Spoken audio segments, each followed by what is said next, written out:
Mr. Trump, trying to make inroads with Black and Hispanic voters, focused his speech on public safety, the migrant crisis, and mental health.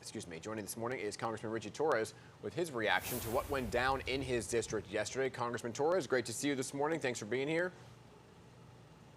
Well, I feel vindicated because I exposed Reverend Diaz as a Trump Republican masquerading as a Democrat, so he finally came out of the closet. So I can. I was going to ask you yesterday about what you thought of him being there and that endorsement, but you just kind of said what you had to say about that, I guess. I'm always supportive of people coming out of the closet as Trump Republicans. There you go.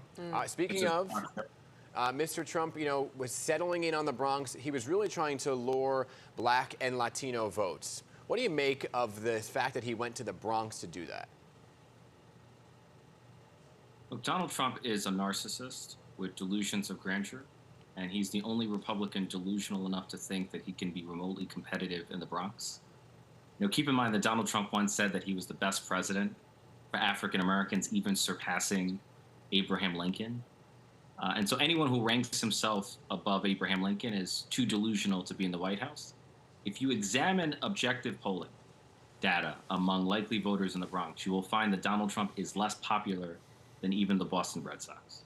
I mean, were you surprised at all, though, by the number of folks that showed up yesterday? I mean, he played to that audience a little bit. He secured the support of a pair of rappers that were up on stage. I mean, full disclosure, though, they were reportedly indicted on gang-related charges in the past. But what did you think about that? And do you think that'll, attract some of the undecided voters out there in the Bronx?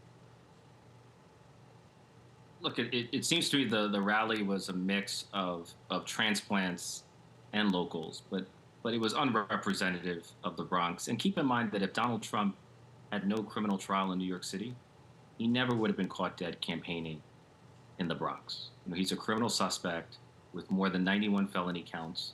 The only reason he's running for president is to pardon himself, to protect himself from criminal prosecution. So we should keep in mind that the highest priority of Donald Trump is not the people of the Bronx, it's himself. It always has been and always will be.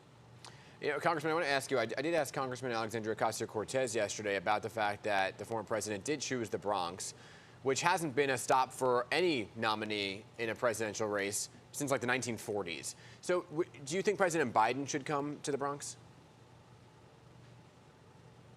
We welcome President Biden because the Bronx is Biden country. The president has a success story to tell, and only he can tell it effectively. We have hundreds of millions of dollars, billions of dollars of federal funding flowing into the Bronx.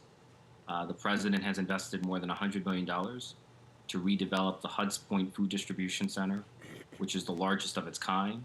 With the support of the Biden administration and Amtrak, New York State is citing 4 new Metro North stations, which is going to connect the Bronx to centers of employment and education in Westchester County and Manhattan, investing more than $150 million to upgrade, to modernize the Cross Bronx Expressway. So President Biden is investing in the Bronx, and I would encourage him to come and tell his story.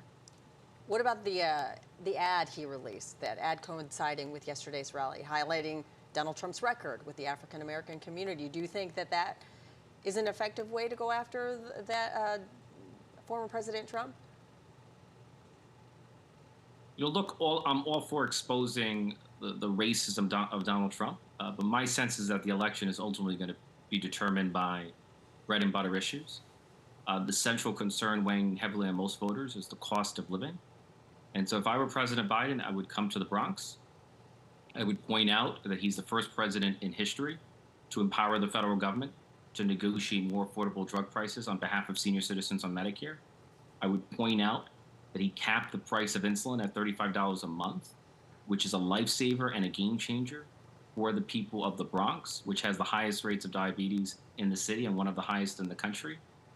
So I would have a laser-sharp focus on the bread and butter kitchen table issues that are primary in the mind of voters. Yeah, affordability, obviously top of mind for so many, right? But during the rally yesterday, Mr. Trump touched upon other key issues that really do matter to New Yorkers, right? That's crime and the migrant crisis. But you say that his comments about those were deceptive advertising. Can you talk more about that? Well, Donald Trump deceptively markets himself as a law and order presidential candidate.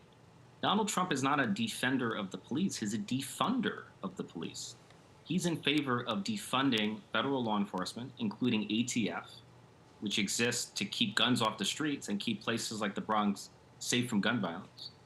Donald Trump gave us a far-right Supreme Court, which struck down gun safety laws here in New York State, causing places like the Bronx to be flooded with firearms to an extent that we have not seen. And more guns means more gun violence. And so I think Donald Trump's record on public safety is dubious. His policies have led to more crime, not less, more gun violence, not less. Well, Congressman Torres, thanks for taking the time to speak with us this morning. Always appreciate your time. Absolutely.